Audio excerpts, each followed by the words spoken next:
You don't want your children to have the flu, let alone something that causes blindness, seizures, tremors, cognitive decline, all the things that you would never want to happen to your child or anyone. And that's the diagnosis that was handed to us in 2014.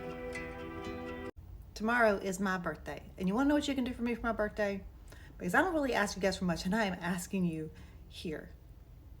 That is my best friend, Hope. And that is her daughter, Sybil.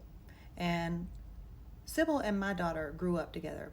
They played soccer together when they were babies. But in 2014, Sybil got the diagnosis of Batten's disease. It is a cruel disease.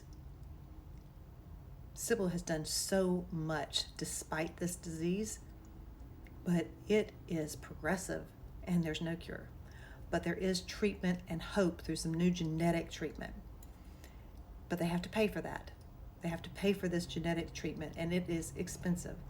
And they also have to pay for all of the living expenses that will go along with getting this treatment, because it's not like you can just run down to your local doctor's office and get it. They're going to have to travel often to get it. So they need donations. They were the same age.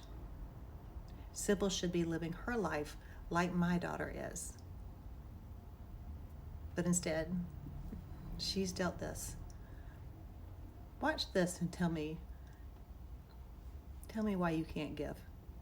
$5, $2, whatever you can give. I personally would appreciate it. I'm now legally blind, and I've had 15 seizures in the last year. I'm worried that, if I even have one seizure a year or multiple, that my vision will decline even more and I'll go blind. I tell her often, I say, when she gets really down and really scared, and I always say to her, I said, it's okay to cry, but we're not going to do that every day.